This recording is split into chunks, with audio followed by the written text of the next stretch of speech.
a very good, bit high, bit low there. A very good afternoon to you, my friends. Russell West Ham Network.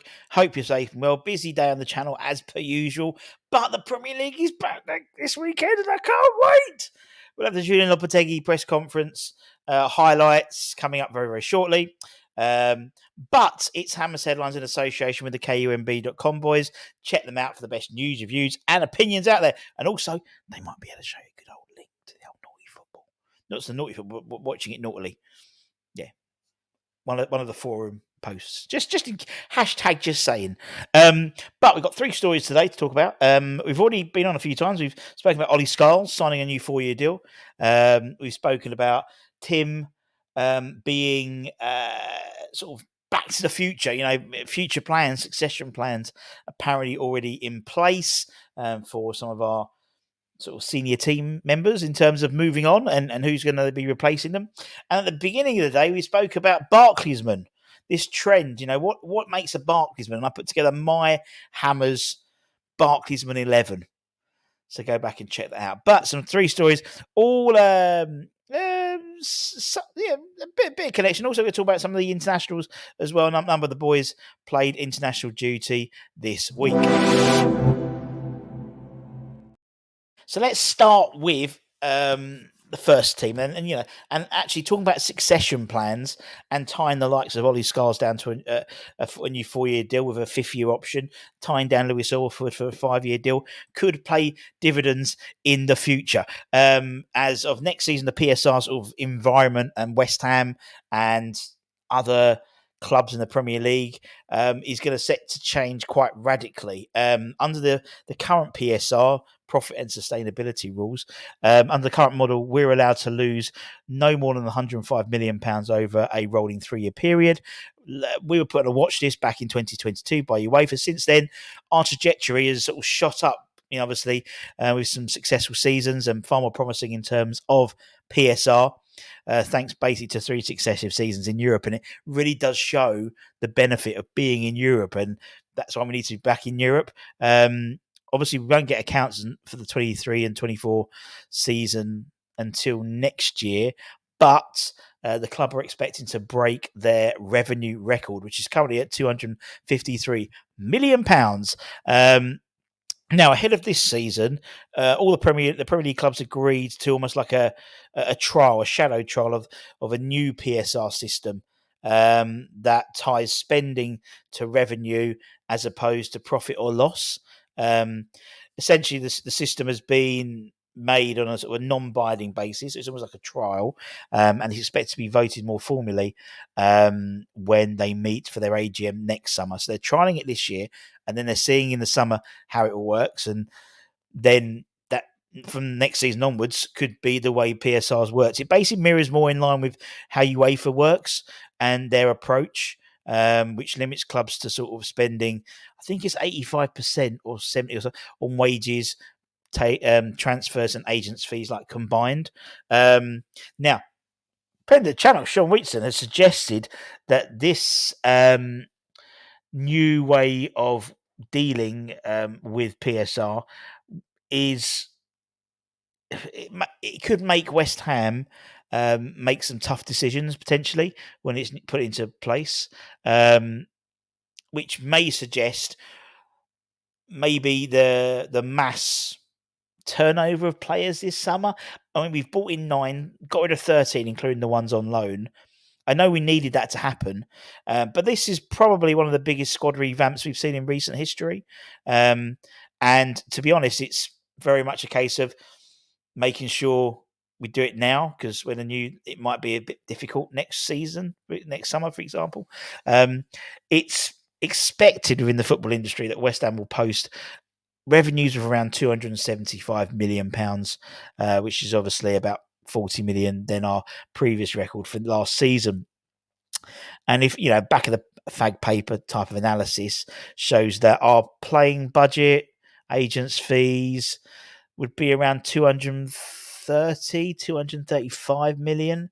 So on that basis, it's likely to influence our future landscape, particularly if we don't get into Europe, because that was a huge, so where we currently spending is okay at the moment, but for next season, if we don't get into Europe, that would have a knock-on effect, definitely.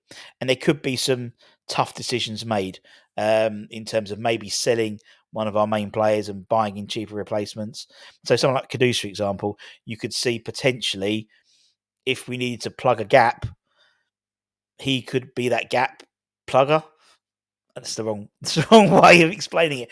But at the current rate, it's okay. But with the new PSR regulations coming in, it has made not just West Ham but a lot of clubs weary to it, and so it's about generating more revenue to ensure we can have that spending, or making sure we get into Europe, because that's obviously a key catalyst. Extra games, extra TV broadcasting rights, extra advertising opportunities, extra bums on seats as well, and then obviously we can then continue to revamp the squad, and that's the way I saw this. It's almost like a 2-year strategy. First year, get rid of some of the deadwood. I almost say get rid of Jedwood. Poor Jedwood. What have they done? And then see, and then sort of window summer 2 would be to get that squad ready for Europe on the basis of us having a decent season this year and qualifying for Europe. In honesty, I think that's probably a minimum based on what we need. And, same as Lopetegui. Lopetegui needs to get to Europe in the first 2 years. Otherwise, he's not guaranteed a third year in his deal. So he'll want to get into Europe this year. And then that's the monkey off his back, so to speak. But obviously, we're going to have, it could be the regulator as well coming in. To regulate English football in general. Stakeholders in the Championship and beyond are lobbying also for a new deal for English football, which will see clubs like West Ham forced to contribute to increased solidarity payments, the rest, which would be dripped down to the rest of the pyramid, which I don't think is bad at all. And I think that's something which should be involved. It shouldn't all stay in the Premier League. The money should be drip fed, or fed, not even drip fed, but fed to the the lowest levels of the Premier League. That would benefit everyone. It benefit West Ham in terms of decent, younger players coming through the football pyramid system. It would obviously benefit England as well in terms of players coming through the pyramid system who are suitable enough to play eventually in international football.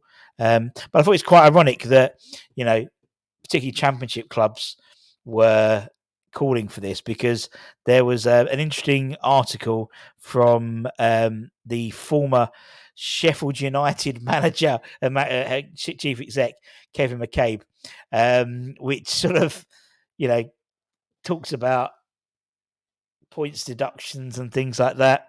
It was ahead of his new book, where it does seem that the Carlos Tevez saga is still cuts deep within his football memories. 17 years since the Argentine striker kept West Ham up to the expense of Sheffield United, and those hills have not healed. And he still calls it an absolute disgrace. Tevez stuck the knife, as you well know, with a goal in a 1-0 victory away to Man United the last day of the season. Sheffield United paraded their new shirts with the Premier League badge on at home, and it was his 6th goal in 9 games, and that was enough to keep us up, and an amazing turnaround to a disastrous season at West Ham.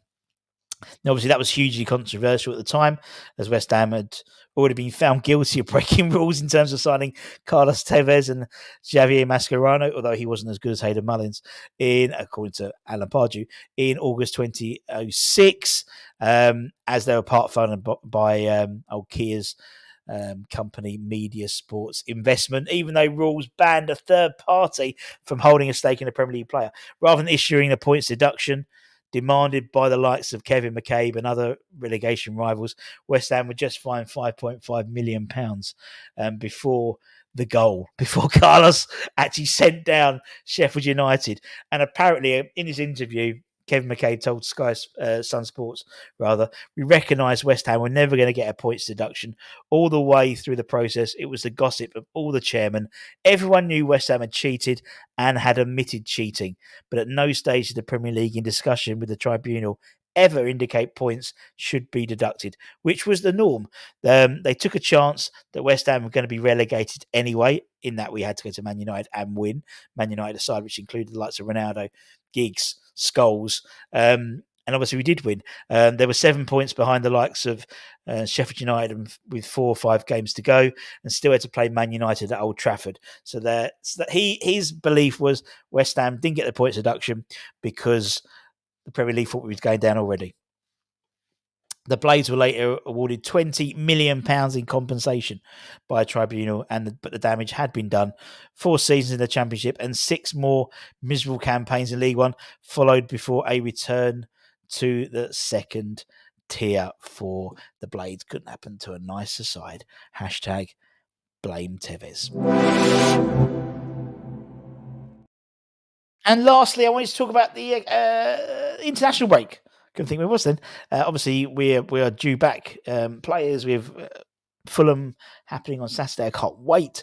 But also the academy had a number of players representing their countries in international duty over the last couple of weeks. We spoke about it last week or early this week. But obviously, the second round of fixtures happened, and a couple of guys got some good minutes. Chinese Nwosu and Josh Ajala both saw action yesterday in England Youth Internationals. First-year scholar Nwosu made his third appearance of the international break for the England under-17s in the 3-1 victory over the Germans. Himself, Andre Dyke, and Lani Awisi will be returning back from England under-17 camps and have to shift their focus quite quickly to club duties as we play Leicester City in the Premier League South Under-18 League this weekend. England under-19s, Josh Ajala made his third appearance of the international break as well in a 3-2 defeat to Germany. Him and Finn Herrick are going to be joining, obviously, up with the West Ham under-21 side ahead of their second EFL Trophy fixture away at Newport County next Tuesday.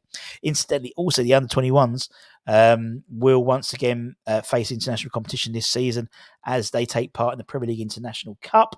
It's our 6th participation since the tournament started, with clubs split into 4 groups of 8 with 4 PL2 clubs and 4 international clubs occupying each group. Each play 4 group stages, and every fixture featuring 1 PL2 hosting an international opponent at the home ground. So they sort of play, obviously, international players, teams, if that makes sense.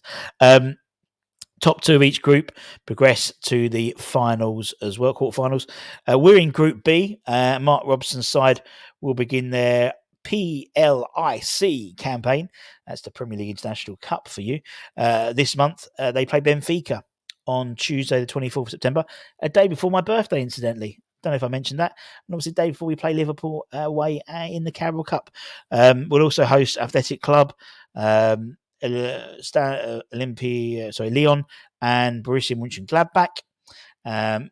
And the other PL2 clubs in our group are Blackburn, I want to say Middlesbrough and Sunderland, I think.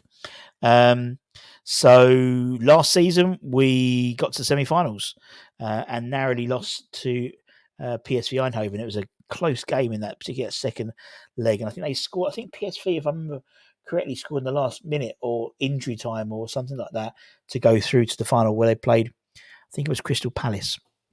And PSV were the winners. I can't remember who won. I think it might have been PSV. Might have won the whole thing again. But 24th, that'll be at Dagenham and Redbridge. They tend to play the International Cup games at Dagenham and Redbridge on the 20th. So that'll be Tuesday, 24th. And before that, they'll have played Chelsea on the Friday before at Rush Green on the 21st. So make sure you get along to that at 7 p.m. kickoff. And that's it. Thank you very, very much for your time, as per usual. Don't forget to check out needsandmamabrand.com for the latest news, reviews, and opinions. But also, don't forget, tonight we have at 9 p.m. on the West Ham Network, we have the Big Debate, hosted by Catesy from the West Ham. Massive, great opportunity. Your questions, their opinions. Think of it as a question time, but for West Ham. And we've got, actually, I'm going to be on the panel, to be honest, along with, I think, James Fever, Charlie Woodburn, and I think Budgie as well. So looking forward to that. Looking forward to some good questions, I hope, and maybe not as controversial as the Trump-Harris debate, but equally fun. and you can just watch me die like Donald Trump did. Anyway, that's it. Take care, stay safe, stay warm, stay humble, keep the faith, and come on, you bloody Irons. The Premier League's back, and I can't wait.